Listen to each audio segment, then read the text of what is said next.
The church bells had stopped ringing an hour ago, but Jordan Williams still stood at the altar, his black tuxedo wrinkled from nervous fidgeting. White roses lay scattered across the empty pews like fallen snow, and the silence pressed against his chest like a weight. 300 guests had gone home with whispered questions and pitying glances. The wedding cake sat untouched in the reception hall, 3 tiers of vanilla and raspberry that would feed no one today. His best man Carlos had left 20 minutes ago after the 5th unanswered call to Juliana's phone went straight to voicemail. "She's not coming," Jordan whispered to the empty sanctuary, his voice echoing off the vaulted ceiling. The stained glass windows cast colorful shadows across his face, but he felt nothing but gray inside. His hands shook as he pulled out his phone one more time, scrolling through their last conversation from the night before. Everything had seemed perfect. Juliana had been excited about their honeymoon in Italy, talking about the little restaurant in Rome where they'd eaten on their first trip together. She'd kissed him goodnight and promised to see him at the altar. Now she was gone. The pastor, Reverend Martinez, approached with careful steps. "Son, maybe we should." "No." Jordan's voice was sharp, desperate. "She'll come. She has to come. We planned this for 2 years. She picked out every flower, every song. She wouldn't just leave." But even as he spoke, Jordan knew something was terribly wrong. Juliana Thompson wasn't the type to run from anything. She was the girl who'd stood up to bullies in college, who'd worked 3 jobs to pay for nursing school, who'd held his hand through his father's funeral last year. She was steady, reliable, strong. The kind of woman who faced problems head-on instead of running away. Which made her disappearance even more frightening. Carlos returned, his face grave. "I went to her apartment. The landlord said she moved out yesterday. Packed everything in boxes and left before dawn." Jordan's legs nearly gave out. "That's impossible. We were supposed to move into the penthouse together after the honeymoon." She was excited about decorating the guest rooms. Her phone goes straight to voicemail. Her email bounces back. It's like she just vanished. The word hung in the air like a curse. Jordan sank into the front pew, his head in his hands. 3 years of dating, 2 years of engagement, and Juliana had disappeared without a trace. No note, no explanation, no goodbye. Just empty space where his future used to be. "Maybe she got cold feet," Carlos offered weakly. "You know how women can be about commitment." Jordan's head snapped up. "Not Juliana. She's not like that. She wanted this wedding more than I did. She cried when I proposed. She spent months planning every detail." He stood abruptly, pacing in front of the altar. "Something happened to her. Someone took her or threatened her or—" "Jordan, listen to yourself. You're talking like this is some kind of crime drama. People leave. Sometimes good people make bad choices." But Jordan couldn't accept that. Not about Juliana. She was the most honest person he'd ever known. She'd never lied to him, never hidden anything important. When her father lost his job, she'd told Jordan immediately. When she'd been nervous about meeting his wealthy family, she'd been upfront about her fears. When she'd been scared about becoming a billionaire's wife, they'd talked through every concern. She wouldn't just run. 3 hours later, Jordan finally left the church. He drove to his penthouse in downtown Atlanta, the same penthouse where Juliana was supposed to live as his wife. The doorman, Robert, greeted him with confusion. "Mr. Williams? Weren't you supposed to be on a plane to Italy right now?" Jordan couldn't form words. He just nodded toward the elevator and disappeared behind the closing doors. The penthouse felt like a museum. Everything was exactly as he'd left it that morning, excited and nervous about marrying the love of his life. His overnight bag sat by the door, packed for their honeymoon. Wedding gifts filled the dining room table. A bottle of champagne chilled in the refrigerator, waiting for their return. Jordan walked to the floor-to-ceiling windows overlooking the city. Somewhere out there, Juliana was living her life without him. Had everything between them been a lie? Had she been planning this escape for weeks, months? The thought made his stomach turn. He pulled out his phone and dialed her number one more time. The voicemail greeting was still her voice, warm and familiar. "Hi, you've reached Juliana. I can't come to the phone right now, but leave me a message and I'll call you back as soon as I can." The beep echoed in his ear like a gunshot. "Juliana, it's me. I don't understand what's happening. Please just call me back. Whatever's wrong, we can fix it. I love you. I'll always love you. Please don't do this to us." He hung up and stared at the phone screen, willing it to ring. But it remained silent, just like the church, just like his heart. Days turned into weeks. Jordan hired private investigators, called every mutual friend, contacted hospitals and police departments. He put up missing person flyers with Juliana's photo, offering a reward for any information about her whereabouts. But it was as if she'd simply ceased to exist. The media picked up the story, "Billionaire left at the altar." The headlines were cruel, speculating about gold-digging brides and wealthy men's broken hearts.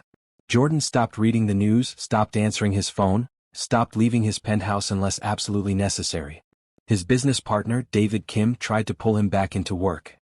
"You can't hide forever, Jordan. The company needs you. The Atlanta project needs your approval." But Jordan couldn't focus on real estate development when his entire world had collapsed. He'd built his fortune on reading people, on understanding what motivated them, on predicting their next moves. He'd never been wrong about someone so important. Until now. Months passed. Jordan threw himself into work with a vengeance, expanding his business empire across the Southeast. He bought buildings, developed shopping centers, created jobs for thousands of people. But success felt hollow without Juliana to share it with. Every achievement was tainted by her absence. He dated other women, went to charity events, attended business dinners. But every brunette reminded him of Juliana's smile, every laugh made him think of her voice, every touch felt wrong because it wasn't hers. Friends and family told him to move on, to find someone new. His mother, Patricia Williams, was particularly vocal about it. "You're 32 years old, Jordan. You can't spend the rest of your life mourning a woman who clearly didn't want to be found." But Jordan couldn't let go. Not when so many questions remained unanswered. Not when his heart still belonged to a woman who'd vanished like smoke. 3 years passed. Jordan's company, Williams Development, became one of the most successful real estate firms in the South. He was featured on magazine covers, invited to speak at conferences, courted by politicians and celebrities. He had everything a man could want. Money, power, respect, influence. Everything except the one person who'd made it all worthwhile. He'd stopped looking for Juliana after the first year, when every lead had gone cold and every investigator had given up. But he'd never stopped hoping that someday, somehow, she'd walk back into his life and explain why she'd left. He'd never stopped believing that their love had been real, even if its ending had been a lie. He just never expected to find her serving coffee and taking orders in a restaurant 3 years later, looking like she'd been hiding from the world just as much as he'd been hiding from the truth. The rain drummed against the windows of Meridian Restaurant as Jordan Williams adjusted his tie and checked his watch. He was running 15 minutes late for his meeting with the Japanese investors, but Atlanta traffic had been particularly brutal this Tuesday evening. The restaurant was one of the city's most exclusive, the kind of place where business deals were made over $30 entrees and $100 bottles of wine. Jordan had chosen it specifically to impress the Yamamoto Group, who were considering a partnership for his latest project, a luxury hotel complex in downtown Atlanta. The deal would be worth $50 million and cement his company's reputation as the premier developer in the Southeast. He handed his keys to the valet and stepped into the restaurant's elegant foyer. Crystal chandeliers cast warm light over mahogany walls lined with original artwork. The hostess, a young blonde woman in a sleek black dress, greeted him with a professional smile. "Good evening, Mr. Williams. Your party is already seated. Right this way." Jordan followed her through the main dining room, nodding to several acquaintances at nearby tables. The restaurant was busy for a Tuesday night, filled with Atlanta's business elite and social set. He'd eaten here dozens of times over the years, usually for occasions just like this one. As they approached his table, Jordan's phone buzzed with a text from his assistant. "Yamamoto Group very interested in green building features. Emphasize sustainability angle." He was reading the message when a figure in a server's uniform caught his peripheral vision. Something about the way she moved, the familiar grace of her walk, made him look up. The woman was carrying a tray of drinks to a table across the room, her back to him, her dark hair pulled into a neat bun.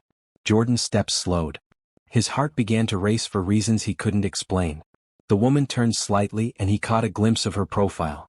The breath left his lungs in a rush. The phone slipped from his hand, clattering to the floor. It was Juliana. 3 years older, thinner than he remembered, wearing the simple black uniform of a restaurant server. But it was definitely her.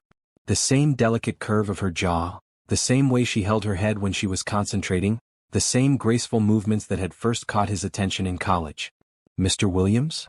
The hostess had turned back, concerned by his sudden stop. "Are you all right?" Jordan couldn't speak. He couldn't move. He could only stare at the woman who'd disappeared from his life without explanation, who'd left him standing at the altar 3 years ago, who was now serving cocktails like she was just another server in an upscale restaurant. Juliana finished delivering the drinks and turned toward the kitchen.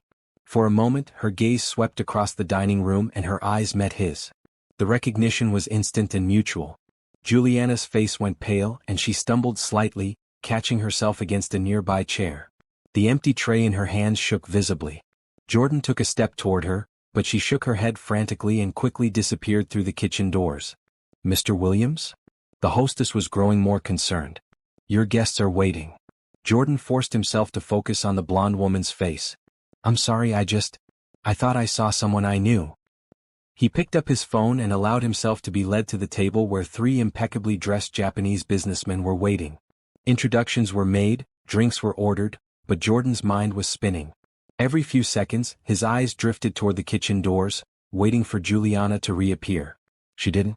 "Williams-san," said Mr. Yamamoto, the lead investor, "we are very excited about your proposal. The location is perfect for our vision." Jordan nodded, trying to engage in the conversation, but his thoughts were scattered. How long had Juliana been working here? Did she see him come in regularly? Had she been avoiding him all this time? The meeting dragged on for what felt like hours. Jordan answered questions about construction timelines, discussed sustainable building materials, and reviewed financial projections. But his performance was stilted, distracted.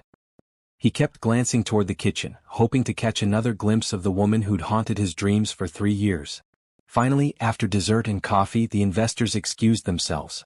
Jordan shook hands, exchanged business cards, and promised to send additional documentation by Friday. As soon as they left, he flagged down the first server he saw. "Excuse me, I'm looking for one of your servers." Dark hair, about 5'6", she was working the east side of the dining room earlier. The young man looked confused. "You mean Juliana? She left about an hour ago. Said she wasn't feeling well." Jordan's heart sank. "Does she work here regularly?" "Yeah, she's been here about 2 years. She's one of our best servers actually. Very professional, never misses a shift." The server studied Jordan's face. "Are you a friend of hers?" "Something like that," Jordan muttered. He pulled out his wallet and handed the man a $20 bill. "What's her last name?" "Thompson. Juliana Thompson. But I don't think I should be giving out personal information about our staff." Jordan nodded, thanking the server and heading for the exit. His mind was racing as he waited for his car. Juliana Thompson. She'd kept her name, which meant she probably wasn't married. The thought provided a small measure of relief, though he wasn't sure why it mattered. The valet brought his Mercedes around and Jordan tipped him absently. As he drove through the rainy Atlanta streets, his phone rang. David Kim's name appeared on the dashboard display. "How did the meeting go?" David asked without preamble. "Fine. Good. They're interested." Jordan's voice was flat, distracted. "You sound weird. What's wrong?" Jordan pulled up to a red light and closed his eyes. "I saw her, David. I saw Juliana." There was a long pause. "Are you sure? You thought you saw her last year at the airport, remember? It turned out to be some random woman." "This wasn't random. I was 10 feet away from her. She saw me too. She recognized me." "Where?" "Meridian Restaurant. She's working there as a server." Another pause, longer this time. "Jordan, listen to me. You can't do this to yourself again. You spent 2 years looking for her and it nearly destroyed you. You're finally in a good place. Don't go backwards." But Jordan was already planning his next move. "I have to know why she left, David. I have to understand what happened. Some things are better left alone. Not this. Not her." Jordan hung up and drove the rest of the way home in silence. The penthouse felt even emptier than usual as he loosened his tie and poured himself a glass of scotch. He stood at the windows overlooking the city, the same windows where he'd spent countless nights wondering about Juliana's fate. Now he knew she was alive, healthy, working as a server in one of Atlanta's most expensive restaurants. But he still didn't know why she'd left, or why she'd chosen to disappear so completely from his life. He picked up his phone and dialed the restaurant. "Meridian Restaurant, this is Angela." "Hi, I'd like to make a reservation for tomorrow night. 8 o'clock, table for 1. "Certainly, sir. May I have your name?" Jordan hesitated. If he used his real name, word might get back to Juliana, and she might not show up for work. But if he used a false name, he'd have to maintain the deception. "Johnson," he said finally. "Michael Johnson. Table for 1 at 8 o'clock for Mr. Johnson. We'll see you tomorrow evening."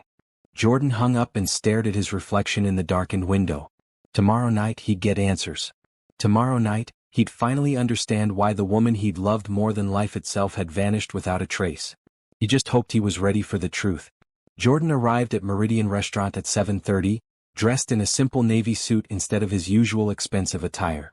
He'd spent the entire day at his office, unable to concentrate on work, replaying every moment of last night's encounter. He'd canceled 2 important meetings and ignored a dozen phone calls from investors and partners. The hostess, a different woman than the night before, led him to a small table in the corner of the dining room. Jordan had specifically requested a quiet spot where he could observe the staff without being obvious. He ordered a glass of wine and pretended to study the menu while scanning the room for Juliana. She wasn't there. Minutes ticked by. Jordan's wine arrived, followed by bread and olive oil. He checked his watch repeatedly, wondering if Juliana had called in sick or if she'd somehow learned about his reservation. The possibility that she might be avoiding him made his stomach clench with anxiety. At 8:15 she finally appeared. Juliana emerged from the kitchen carrying a tray of salads, her movements as graceful as ever but her face carefully neutral. She was thinner than he remembered, her cheekbones more prominent, her uniform hanging slightly loose on her frame. But she was still beautiful, still the woman who'd made his heart skip beats in college. She delivered the salads to a table across the room, then began clearing plates from another table. Jordan watched her work, noting the professional way she interacted with customers, the polite smile she wore like a mask. She seemed older, more guarded than the vibrant woman he'd known 3 years ago. Their eyes met across the room and Jordan saw her freeze momentarily. She quickly looked away and continued her work, but he could see the tension in her shoulders, the way her movements became more hurried. Jordan raised his hand to signal for service. After a moment's hesitation, Juliana approached his table, her order pad in her hand and her expression carefully composed. "Good evening," she said formally. "Are you ready to order?" Her voice was the same, warm and melodious, but there was no recognition in her tone. She was treating him like a stranger, like someone she'd never met before. "Hello, Juliana," Jordan said softly. She flinched as if he'd struck her. "I'm sorry, I think you have me confused with someone else. My name is Katie." She gestured to the name tag on her uniform, which indeed read Katie. "We need to talk," Jordan said, ignoring her denial. "Sir, I'm working. If you'd like to place an order, I'm happy to help you. Otherwise, I can send another server over." Jordan leaned forward. "You left me standing at the altar 3 years ago. The least you can do is tell me why." Juliana's professional mask slipped for just a moment, revealing a flash of pain and fear. "I don't know what you're talking about. Don't lie to me. Not after everything we meant to each other. Sir, you're mistaking me for someone else. I've never been married, never been engaged. I think you need to. Then explain this." Jordan pulled out his phone and showed her a photo from their engagement party. The image showed them dancing, her head on his shoulder, both of them laughing at something Carlos had said. They looked happy in love, like a couple who'd spend the rest of their lives together. Juliana stared at the photo, her face going pale. Her hands trembled slightly as she gripped her order pad. "That's not me," she whispered, but her voice lacked conviction. "Look at me, Juliana. Really look at me. Tell me you don't remember our first date when you spilled wine on my shirt at that little Italian place. Tell me you don't remember the weekend we spent at your grandmother's house in Savannah, when you taught me how to make her famous peach cobbler.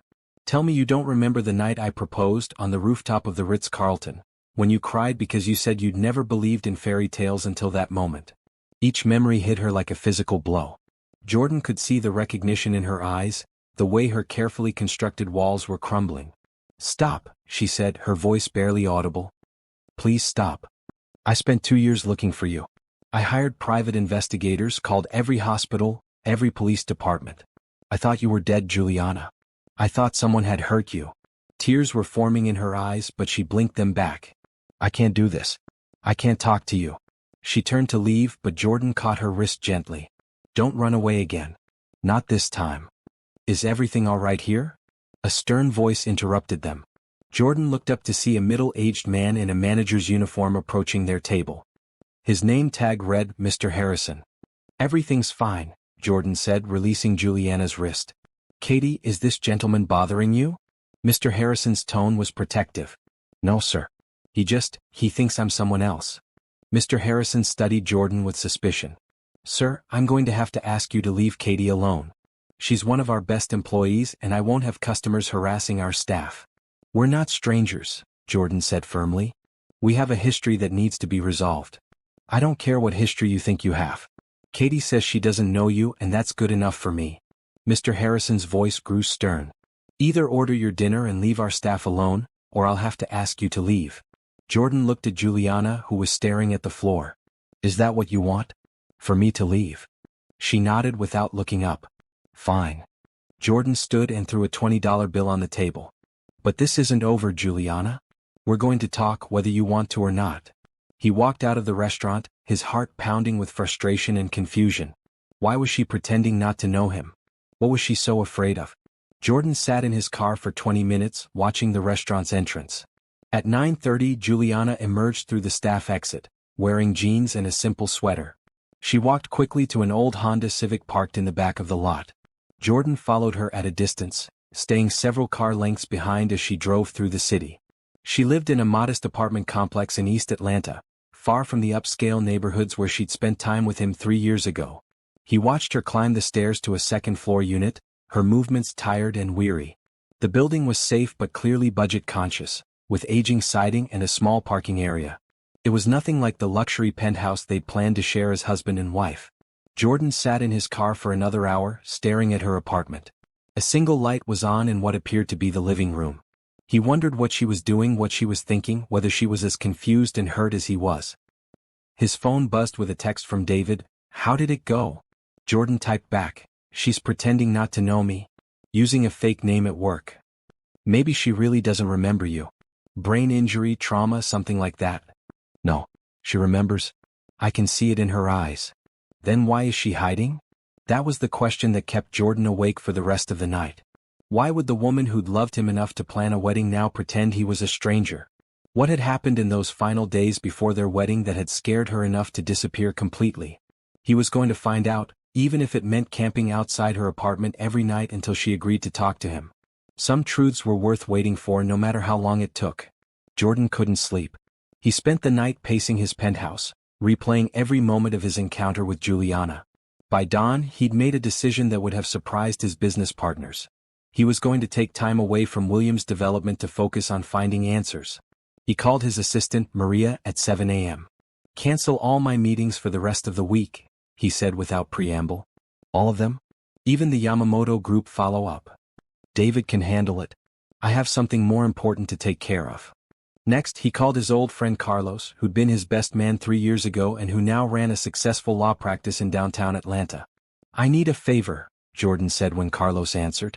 A big one. Does this have to do with Juliana? David called me last night. He said you think you saw her. I didn't think I saw her. I did see her. She's working as a server at Meridian Restaurant under the name Katie Thompson. Carlos was quiet for a long moment. Jordan, you went through the same thing 2 years ago. You were convinced you saw her at the grocery store, remember? It turned out to be a woman who looked similar but wasn't her. This is different. She recognized me, Carlos. She knew exactly who I was. Then why would she pretend not to know you? That's what I need to find out. Jordan walked to his window, looking out at the city where Juliana was somewhere living a life he knew nothing about. I need you to help me understand what happened to her after she left. Where she's been, what she's been doing, why she disappeared. You hired 3 different private investigators 3 years ago. They all came up empty. That's because they were looking for Juliana Thompson who disappeared. They weren't looking for Katie Thompson who's been hiding in plain sight. Carlos sighed. What do you want me to do? Use your legal connections. Find out everything you can about her employment history, her living situation, her finances. I need to understand how she went from being a nursing student about to marry a billionaire to serving tables in a restaurant. Jordan, this sounds like stalking. It's not stalking.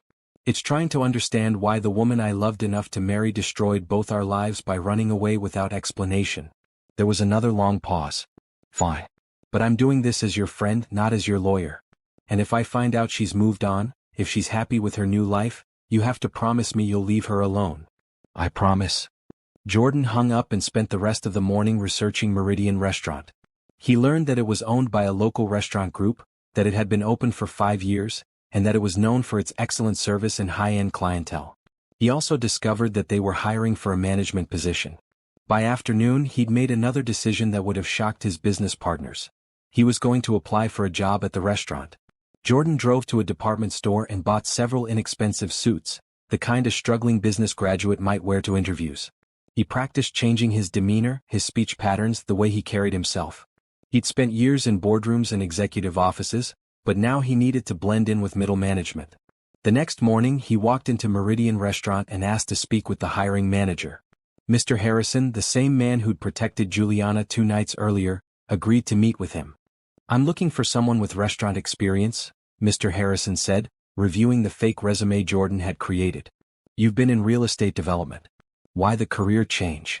Jordan had prepared for this question. "The real estate market is tough right now. I've always been interested in the hospitality industry, and I think my business background would be valuable in restaurant management."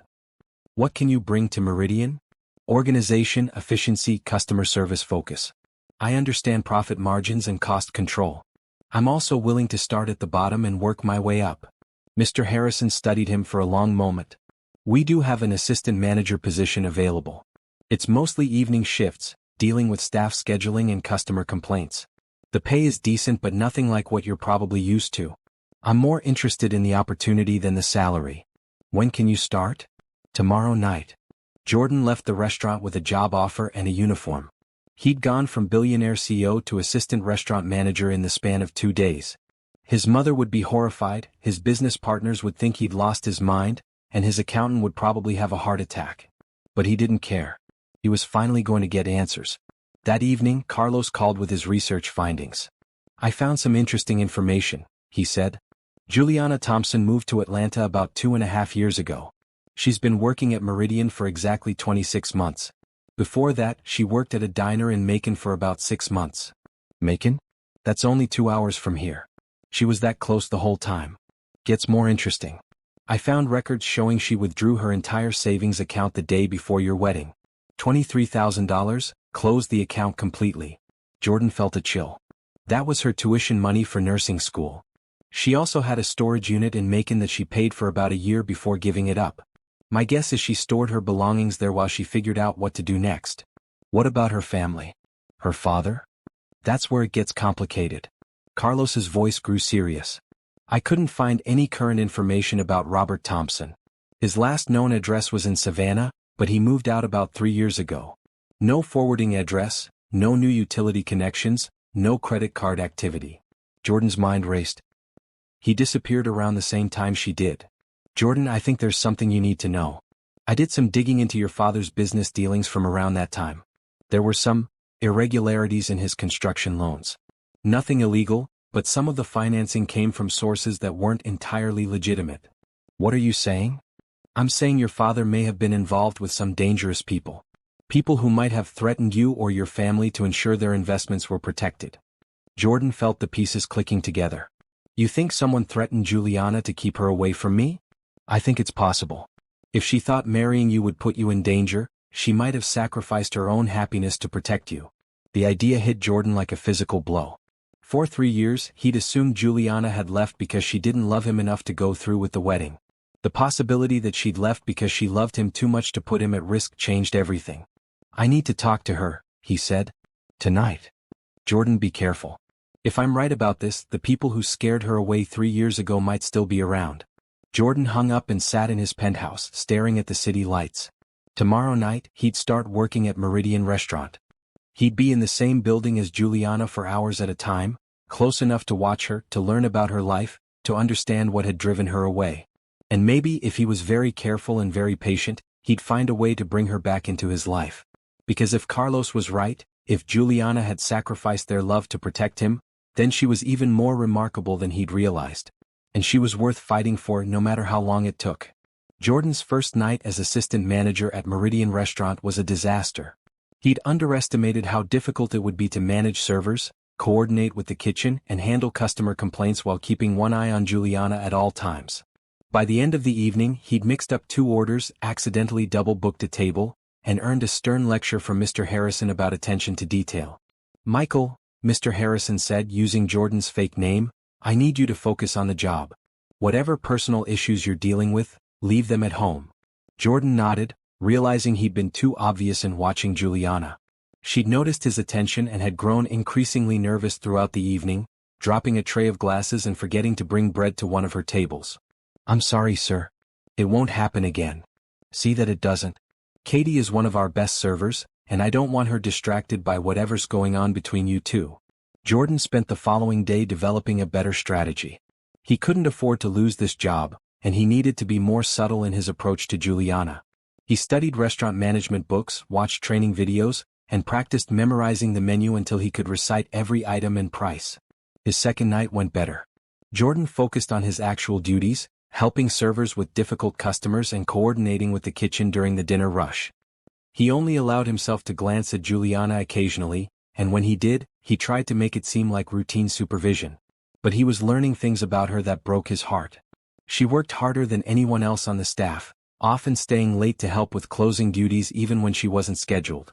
She was unfailingly polite to customers, even the rude ones who treated her like she was invisible. She brought her own lunch in a brown paper bag instead of eating the staff meals, probably to save money. During her break, she sat alone in the staff room, reading a worn paperback novel. Jordan noticed the book was about a woman who'd given up everything for love, and he wondered if Juliana saw herself in the story. On his third night, Jordan overheard a conversation between Juliana and another server, a young woman named Ashley. "You should come out with us after work," Ashley was saying. "There's a new club downtown that's supposed to be amazing." "I can't," Juliana replied, refilling salt shakers. "I have to work my other job in the morning." "You work too much, Katie. When's the last time you did something fun?" Juliana shrugged. "Fun doesn't pay the bills." Jordan felt a stab of guilt. The woman he'd loved had been reduced to working multiple jobs just to survive, while he lived in luxury and expanded his business empire. If he'd tried harder to find her, if he'd been more persistent in his search, maybe she wouldn't have had to struggle like this. After the restaurant closed, Jordan followed Juliana to her second job, a 24-hour diner in a less affluent part of town. He watched through the window as she changed into another uniform and began serving coffee to late-night customers. She looked exhausted, but she still smiled at every person who walked through the door. Jordan sat in his car until sunrise watching her work. When her shift ended at 6 a.m., she drove home to her modest apartment, probably to sleep for a few hours before returning to Meridian in the evening. The cycle was heartbreaking and unsustainable. Jordan could see the toll it was taking on her health, the way she'd lost weight, the dark circles under her eyes that concealer couldn't quite hide. He decided to take action. The next day, Jordan visited the diner during lunch hours when he knew Juliana would be sleeping. He spoke with the manager, a tired-looking man named Pete who seemed to run the place single-handedly. "I'm interested in one of your employees," Jordan said. "Katie Thompson. I'm thinking about offering her a promotion at my restaurant, but I wanted to get a reference first." Pete's face lit up. "Katie's the best worker I've ever had. Reliable, honest, never complains. She's been working nights here for almost 2 years. 2 years of night shifts? That must be exhausting." She needed the money. When she first started, she was pretty desperate. Kept talking about having to pay off some kind of debt, but she never gave me details. Jordan's pulse quickened. "Debt?" "Yeah, something about her father. She was real worried about it for the first year or so. Worked double shifts whenever I'd let her. Things seem to get better recently, though. She's been talking about maybe going back to school." "Going back to school for what?" "Nursing. She's got all these medical textbooks in her car. Always studying during her breaks." Jordan felt a mix of hope and sadness. Juliana was still pursuing her dream of becoming a nurse, but she was having to do it while working 2 jobs and dealing with whatever financial burden her father had left her. That evening at Meridian, Jordan approached Juliana during a quiet moment. "Excuse me, Katie," he said using her fake name. "Could I speak with you for a moment?" She looked nervous but followed him to a corner of the restaurant. "I've been impressed with your work," Jordan said. "You're professional, reliable, and the customers love you. I was wondering if you might be interested in a promotion."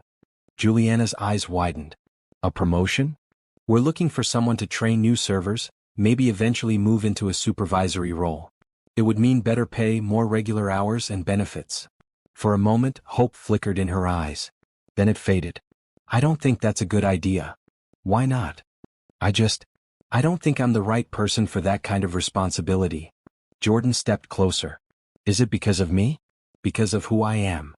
"I don't know what you mean." "Juliana, we can't keep pretending. You know who I am and I know who you are. We need to talk about what happened 3 years ago." She shook her head frantically. "My name is Katie. I don't know anyone named Juliana." "Then explain this." Jordan pulled out his phone and showed her another photo, this one from their college graduation.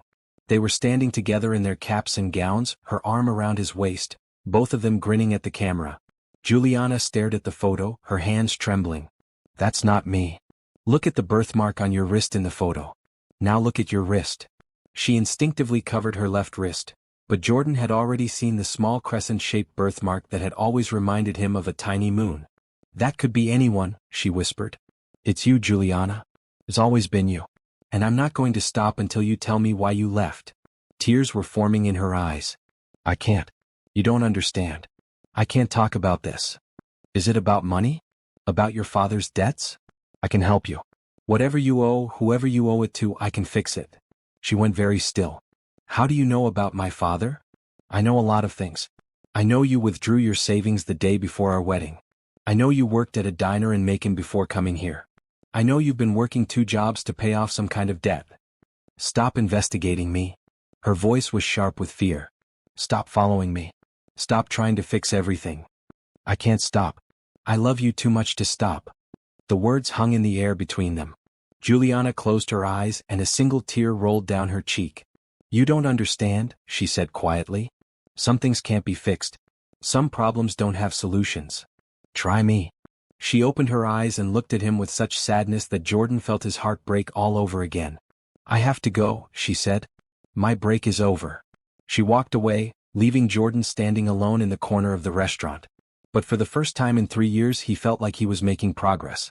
She'd admitted to knowing about her father, to having debts, to having problems that couldn't be easily solved. And she hadn't denied that she loved him too. Jordan spent the rest of the evening planning his next move. He was going to help Juliana whether she wanted him to or not. He was going to find out what had scared her away and eliminate the threat, even if it meant putting himself at risk.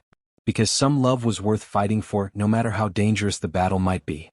The following week brought an unexpected opportunity for Jordan to prove his intentions. He was closing the restaurant on Thursday night when he noticed Juliana's car wouldn't start. She'd been trying to get it running for 10 minutes, her frustration evident even from across the parking lot. Jordan approached carefully, not wanting to startle her. Car trouble? She looked up from under the hood, her face streaked with grease. The battery's dead. I think the alternator might be going out.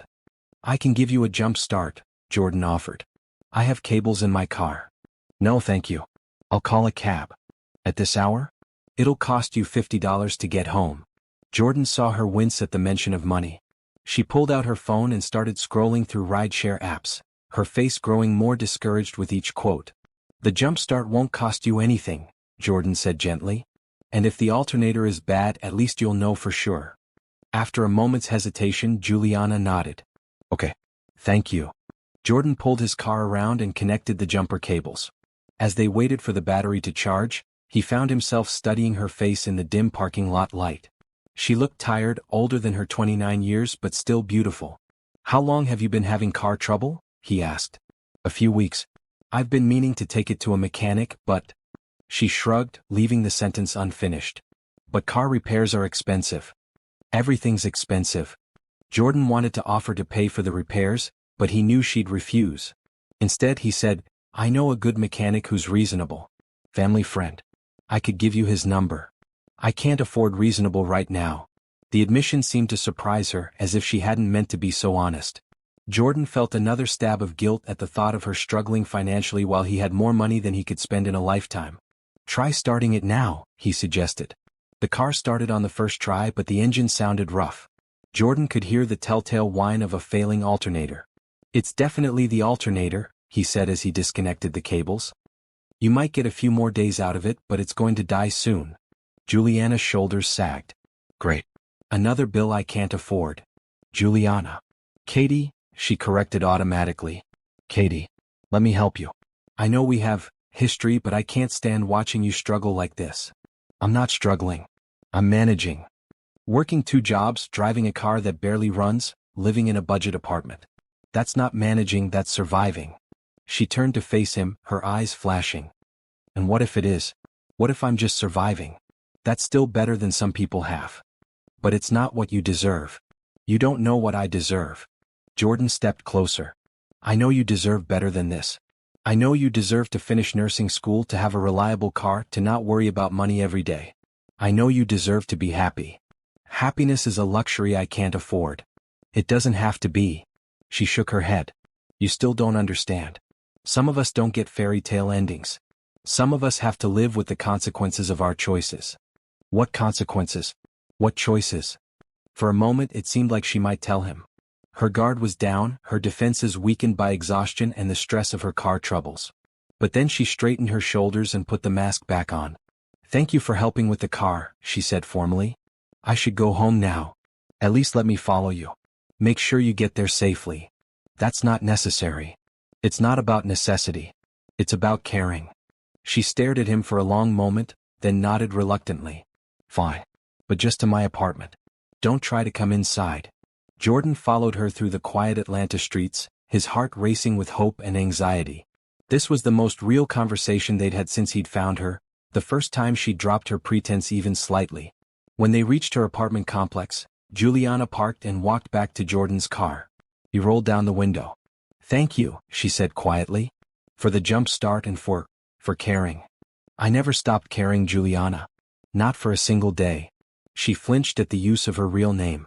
"I know. That's what makes this so hard." "Then stop making it hard. Come home with me. Let me help you finish school, get your life back on track." "I can't."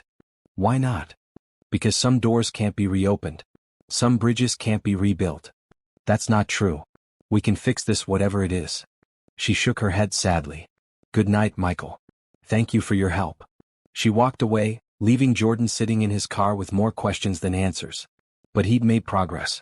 She'd admitted to knowing him, to caring about him, to finding their situation difficult. Her walls were cracking, and he was determined to keep applying pressure until they came down completely. The next morning, Jordan did something that would have shocked his business partners. He bought a used car. Not just any used car, but a reliable Honda Civic similar to the one Juliana drove. He had it serviced, detailed, and registered under his fake identity. That evening at the restaurant, he approached Juliana during her break. "I have a proposition for you," he said. She looked up from her book warily. "What kind of proposition?" "I bought a car today. A Honda Civic about 2 years newer than yours. I'm willing to trade you straight across." "That's ridiculous. Why would you do that?" "Because I can afford to fix mine when it breaks down and you can't." "I can't accept that. It's not charity. It's a trade. Your car for my car. Your car is worth more than mine." "Not to me. To me, your peace of mind is worth more than any car." Juliana stared at him, confusion and something that might have been gratitude warring in her expression. "I don't understand you," she said finally. "What don't you understand?" "Why you're doing this. Why you're being so kind to someone who hurt you." Jordan sat down across from her. "Because I love you. Because I've always loved you. Because seeing you struggle hurts me more than anything you could have done by leaving." "You shouldn't love me. Too late for that." "Jordan?" She'd used his real name without thinking, and they both noticed. "Yes. I'm not the same person I was 3 years ago. I've done things, made choices that changed me. I'm not the woman you fell in love with." "People change. That doesn't mean they stop being worth loving. Some changes are too big to forgive." "Try me." She was quiet for a long moment, studying his face. "If I tell you the truth, if I explain what happened, will you promise to leave me alone? Will you stop trying to fix everything?" Jordan's heart raced. "If that's what you really want." "It is." "Then yes, I promise." She took a deep breath. "Meet me at Piedmont Park tomorrow afternoon. 2 o'clock by the lake. I'll tell you everything." Jordan nodded, barely able to contain his excitement. After 3 years of questions and sleepless nights, he was finally going to get answers. He just hoped he was ready for the truth. Jordan arrived at Piedmont Park 15 minutes early, his nerves on edge. He'd barely slept the night before, running through every possible explanation for Juliana's disappearance. None of his theories had prepared him for what he was about to learn. The park was busy with families and joggers enjoying the warm Saturday afternoon. Jordan found a bench near the lake and waited, watching the ducks paddle across the water. At exactly 2 o'clock, he saw Juliana walking toward him. She looked different in civilian clothes, jeans, and a simple blue sweater that brought out her eyes. Her hair was down, falling in soft waves around her shoulders. For a moment, she looked like the woman he'd fallen in love with in college, before life had worn her down. "Thank you for coming," she said, sitting on the opposite end of the bench. "Thank you for agreeing to talk." They sat in silence for a moment, watching a family of geese cross the path in front of them. Jordan wanted to reach for her hand to close the distance between them, but he forced himself to be patient. "I don't know where to start," Juliana said finally. "Start with why you left." She took a deep breath. "Do you remember my father's gambling problem?" Jordan nodded. Robert Thompson had struggled with gambling addiction for years, cycling through periods of recovery and relapse. It had been a source of stress for Juliana throughout college, but she'd always insisted she had it under control. "It got worse after we got engaged," she continued. "Much worse. He'd been gambling online, sports betting, poker games. By the time I found out how bad it was, he owed money to some very dangerous people." "How much money?" $50,000. Jordan felt his stomach drop. "Why didn't you tell me? I could have helped. I wanted to. I almost did several times. But then I found out who he owed the money to." She turned to face him, her eyes filled with pain. "Do you remember Tony Marconi?" The name hit Jordan like a physical blow. Tony Marconi was a loan shark and bookie who operated in the gray areas of Atlanta's underworld. He wasn't exactly mafia, but he was connected to people who were. Jordan's father had done business with Marconi's construction company years ago, before Jordan took over the business. "Your father borrowed money from Tony Marconi?" "Not borrowed. Lost. He'd been betting on credit, and when he couldn't pay, Marconi made it clear what would happen if he didn't get his money." Jordan felt a chill run down his spine. "What did he threaten?" "At first just my father. But when Dad couldn't pay, Marconi did some research. He found out about you, about your family's money, about our engagement." Juliana's voice began to shake. "He said if Dad couldn't pay, maybe his future son-in-law could." "He threatened me?" "He threatened you, your family, your business. He said he'd make sure you lost everything if I didn't convince you to pay my father's debts." Jordan felt pieces clicking together. "So you left to protect me." "I tried to find another way. I worked extra shifts, sold everything I owned, even looked into taking out loans. But $50,000 might as well have been $50 million to me." Tears were streaming down her face now. "The night before our wedding, Marconi came to my apartment. He told me exactly what he would do to you if I went through with the marriage. He had pictures of you, Jordan. Pictures of you leaving your office, going to the gym, eating at your favorite restaurant. He'd been watching you for weeks." Jordan's hands clenched into fists. "He threatened to hurt me if you married me. He said he'd kill you. And he meant it. I could see it in his eyes. He wasn't bluffing. So you disappeared. I packed everything I could carry and left town that night. I couldn't even leave you a note because I was afraid he'd find out and hurt you anyway." Jordan felt overwhelmed by a mix of emotions: anger at Tony Marconi, guilt for not knowing about the threats, and heartbreak for what Juliana had sacrificed to protect him. "You gave up everything," he said quietly. "I gave up everything to save you. And I'd do it again. But why didn't you come back? It's been 3 years. Surely Marconi has moved on by now." Juliana shook her head. "The debt didn't disappear when I left. If anything, it got worse. Interest, penalties, intimidation, fees. By the time I'd saved enough to start making payments, Dad owed almost $80,000. "Where is your father now?" "Dead." The word came out flat, emotionless. "He had a heart attack 8 months ago. The stress, the guilt, the constant fear, it killed him." Jordan reached for her hand, and this time she didn't pull away. "I'm so sorry. The funny thing is, even after he died, I still owed the money. Marconi made it clear that the debt passed to me. I've been making payments for the past 2 years, working 2 jobs, living as cheaply as possible. I've managed to pay it down to about $20,000. You've been paying off your father's gambling debts for 2 years? It was either that or put you in danger. Marconi made it very clear that if I ever contacted you, if I ever tried to involve you in my life again, he'd follow through on his original threats." Jordan stood up abruptly, pacing in front of the bench. "This is insane. You've been suffering for 3 years to protect me from a threat I never even knew existed. It was the only way to keep you safe." "Safe from what?" "I'm not some helpless victim, Juliana. I can take care of myself. Not against people like Marconi. You don't understand what they're capable of." Jordan stopped pacing and knelt in front of her. "Look at me. Really look at me. Do you honestly think I would have chosen my safety over your happiness? Do you think I would have wanted you to sacrifice your entire life to protect me? It doesn't matter what you would have wanted. It matters what I had to do. What you had to do was trust me. What you had to do was let me help you fight this. And risk getting you killed? I couldn't live with that." Jordan cupped her face in his hands. "And I can't live with you suffering alone. We're going to fix this, Juliana. We're going to pay off the debt and deal with Marconi. No. She pulled away from him. You promised? You said if I told you the truth you'd leave me alone. That was before I knew the truth. This changes everything. It changes nothing. I'm still in debt to a dangerous man. You're still at risk if you're involved with me. I don't care about the risk. I do. I care enough for both of us. Jordan felt his heart breaking all over again. So what happens now? You finish paying off the debt and then what? You stay hidden forever? You never get to be happy? I get to know you're alive and safe. That's enough happiness for me. It's not enough for me. I want you back, Juliana. I want our life together. She stood up, wiping tears from her cheeks. I've told you the truth. Now please keep your promise. Leave me alone. I can't. You have to. No, I don't.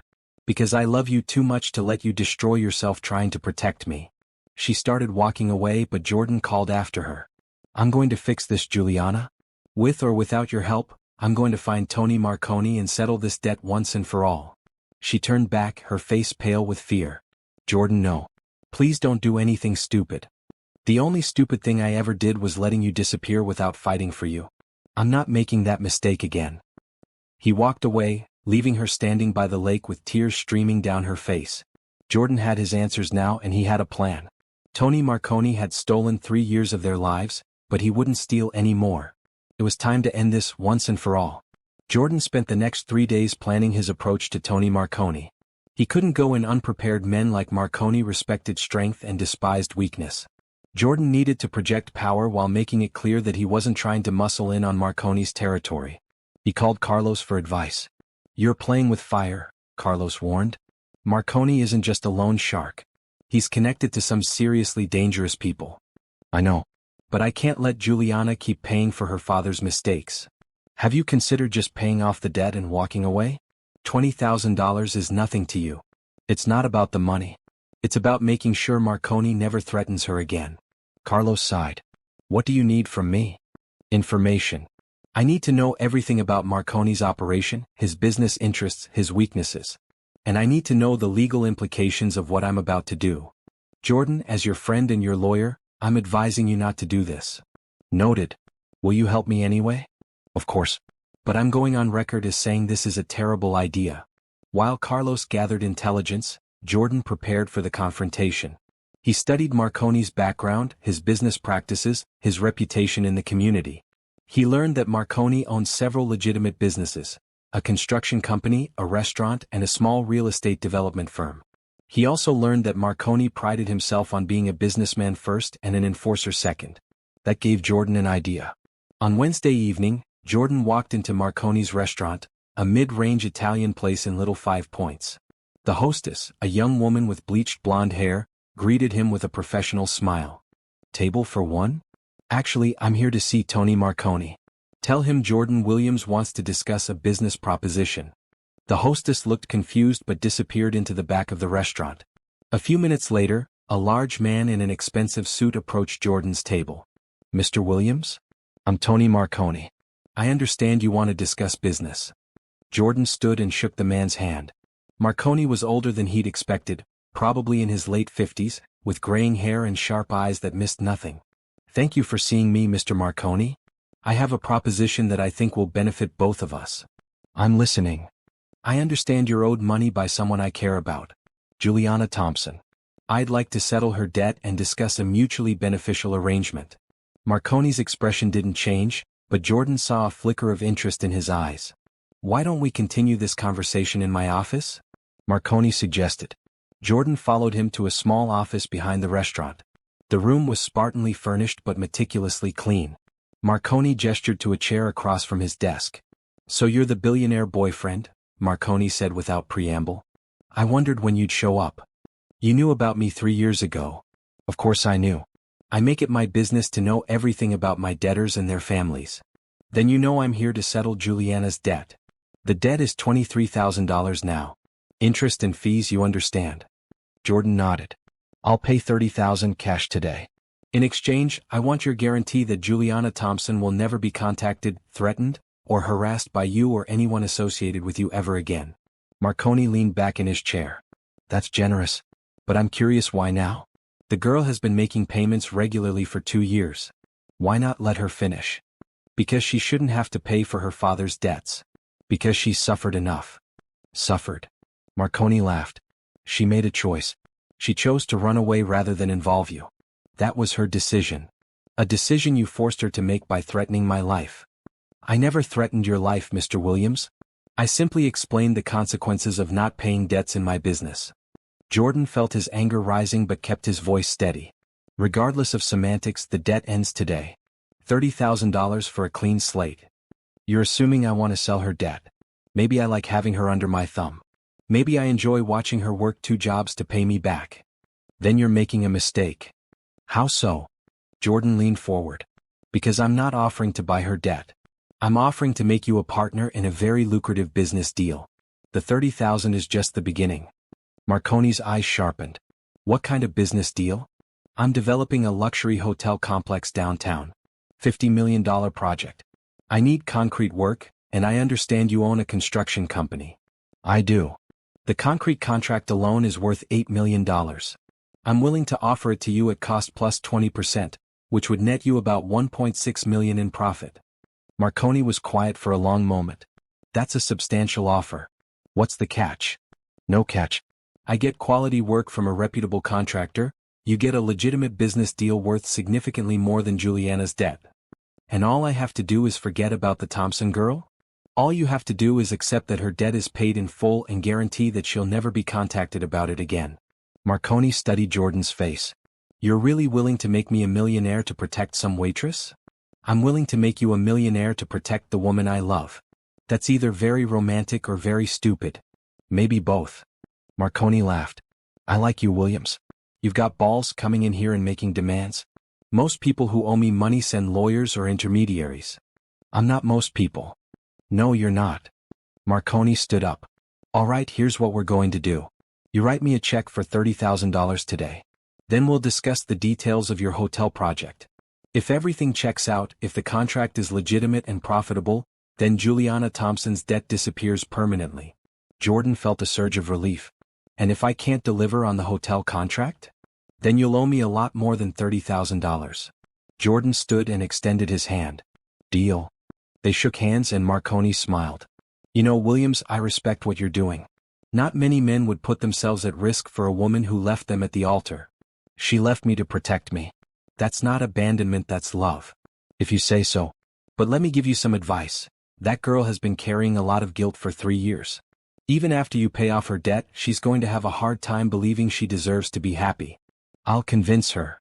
You better. Because if you don't, and she ends up working herself to death over guilt that's no longer necessary, then you've wasted both our time. Jordan left the restaurant with a cashier's check for $30,000 and a signed agreement stating that Juliana Thompson's debt had been paid in full. He also had a legitimate business contract that would make Tony Marconi a very wealthy man. Now came the hard part, convincing Juliana to let him back into her life. Jordan found Juliana at the end of her shift at the all-night diner, exhausted and moving slowly as she cleaned tables. He waited until she noticed him sitting in a corner booth, then approached her carefully. We need to talk, he said quietly. She looked around the nearly empty diner. I'm working. Your shift ended 10 minutes ago. I checked with Pete. Juliana sighed and untied her apron. 5 minutes. That's all. They sat across from each other in the booth, the fluorescent lights casting harsh shadows across their faces. Jordan pulled out a folded paper and placed it on the table between them. What's this? She asked without touching it. Read it. With trembling hands, Juliana unfolded the document. Jordan watched her face as she read, saw the exact moment she understood what she was looking at. This says my debt has been paid in full, she whispered. It has been. Jordan, what did you do? I did what I should have done 3 years ago. I protected the woman I love. Tears began streaming down her face. You don't understand. He'll come after you now. He won't. We have a business arrangement now. I'm giving his construction company a multi-million-dollar contract. He's making more money off me than he ever would have off your father's debt. You paid him off? I made him a partner. There's a difference. Juliana stared at the paper in her hands. I can't believe this is real. It's real. You're free, Juliana. You can quit your second job, finish nursing school, start living your life again. I don't know how to do that anymore. It's been 3 years of just surviving, just getting through each day. Jordan reached across the table and took her hands. Then let me help you remember. Let me help you learn how to be happy again. I don't deserve to be happy. Not after what I put you through. You put me through nothing. You saved my life. I broke your heart. You broke your own heart too. That's enough punishment for both of us. She was crying harder now, 3 years of suppressed emotion finally breaking free. Jordan moved to her side of the booth and pulled her into his arms. I'm so sorry, she sobbed. I'm so sorry I left you. I'm sorry I lied to you. I'm sorry I put you through all of this. Don't apologize for loving me enough to sacrifice everything to keep me safe. I missed you so much. Every day I missed you. I missed you too. But we don't have to miss each other anymore. They held each other in the empty diner while the late-night traffic hummed past outside. Jordan felt complete for the first time in 3 years, like a piece of his soul had been returned to him. What happens now? Juliana asked when her tears finally stopped. Now we start over.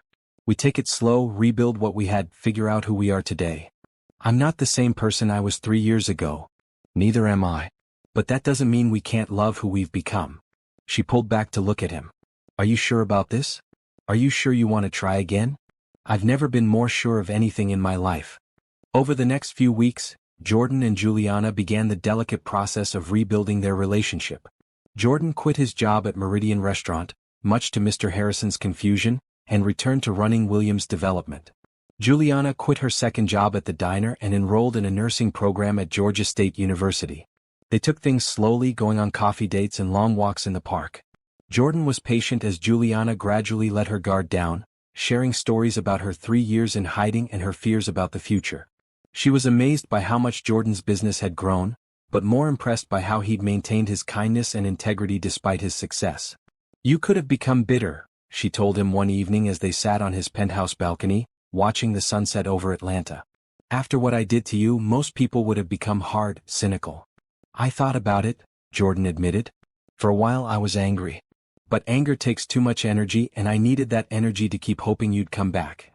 I never stopped loving you, she said quietly. Even when I was convinced I'd never see you again, I never stopped loving you. I know. That's what kept me going.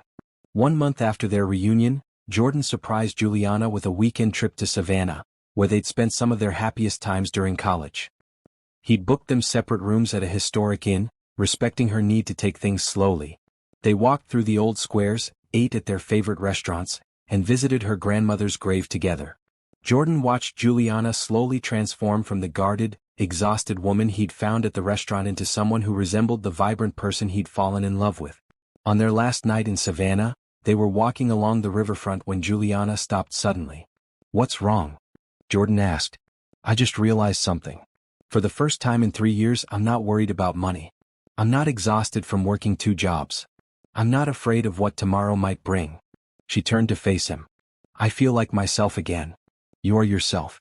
You were always yourself, just buried under a lot of pain and fear. Thank you for not giving up on me. Thank you for being worth the wait. 2 months later, Jordan made a decision that surprised everyone who knew him. Instead of proposing in some grand, expensive gesture, he chose simplicity. He picked Juliana up for what she thought was a casual dinner date, but instead drove to the small church where they were supposed to have been married 3 years ago. Why are we here? She asked as they sat in his car outside the church. Because this is where our story was supposed to begin, Jordan said. I thought it was appropriate for it to actually begin here. He got out of the car and walked around to open her door. Will you come inside with me? Juliana hesitated. Jordan, I don't know if I'm ready to. Trust me. They walked into the empty sanctuary together. The afternoon sunlight streamed through the stained glass windows, casting the same colorful shadows Jordan remembered from that awful day 3 years ago. But now, instead of feeling like a place of abandonment, it felt like a place of possibility. I stood right here, Jordan said, stopping at the altar, and promised myself that if I ever found you again, I wouldn't let anything come between us. Jordan? He dropped to one knee and pulled out a simple diamond ring, not the elaborate one from 3 years ago, but something smaller, more elegant, more suited to the woman Juliana had become. I'm not the same man who was left at this altar 3 years ago, he said. And you're not the same woman who felt like she had to run away to protect me. We're older, we've been through pain, we've learned what really matters. So I'm not asking you to marry the man I was. I'm asking you to marry the man I am today. Juliana's eyes filled with tears. Jordan, I love your strength. I love your courage. I love that you sacrificed everything to keep me safe, even though it nearly destroyed you. I love that you worked 2 jobs for 2 years to pay off debt that wasn't even yours. I love that you never lost hope in getting your nursing degree, even when it seemed impossible. You don't have to. I love who you are today, Juliana Thompson. Not who you were 3 years ago, not who you might become, but who you are right now in this moment. Will you marry me? She stared at him for a long moment, tears streaming down her face. Jordan held his breath, knowing that everything he wanted in life depended on her answer. Yes, she whispered.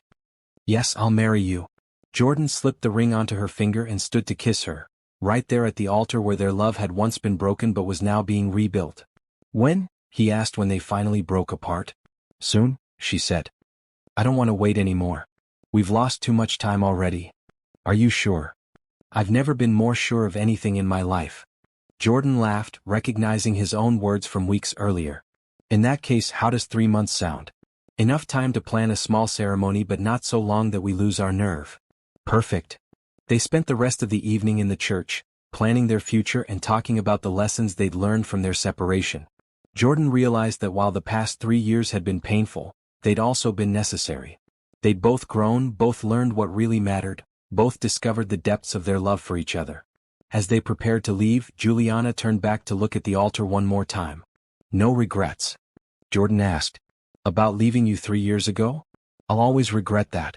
But about everything that happened after, about the journey that brought us back to each other? No regrets at all. Good. Because our real story starts now.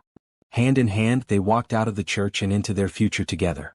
3 months later, on a perfect spring morning in Atlanta, Jordan Williams and Juliana Thompson were finally married.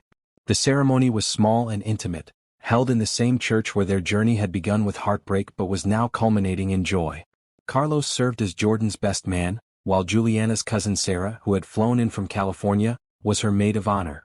David Kim and his wife represented Jordan's business associates, while several of Juliana's classmates from nursing school filled out the small congregation. Mr. Harrison from Meridian Restaurant had even come, still puzzled by the strange romance between his former assistant manager and server. Jordan stood at the altar in a simple black tuxedo, his heart racing as he waited for Juliana to appear. This time he wasn't worried about whether she would show up. This time he knew she was exactly where she wanted to be.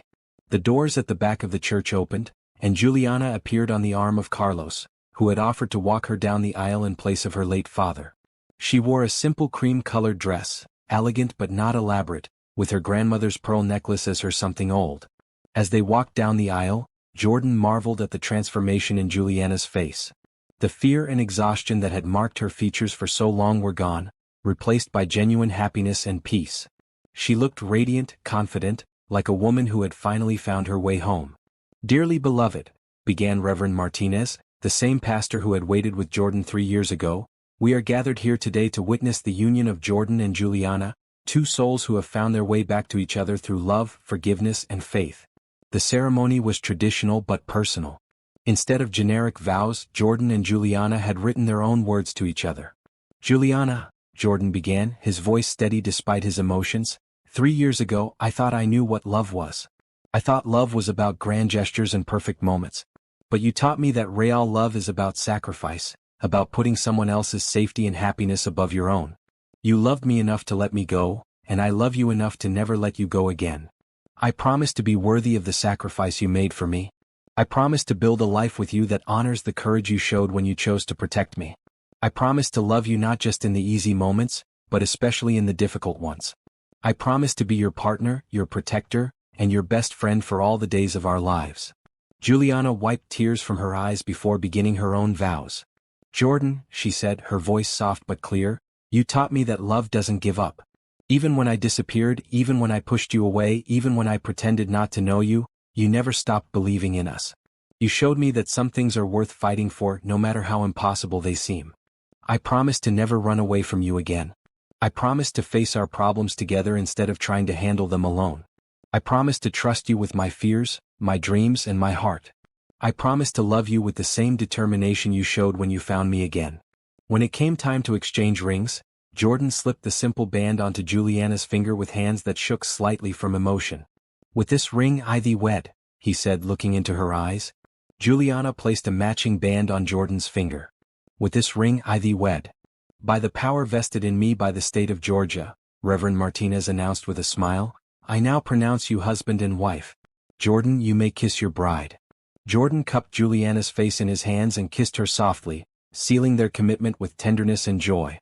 The small congregation erupted in applause and cheers.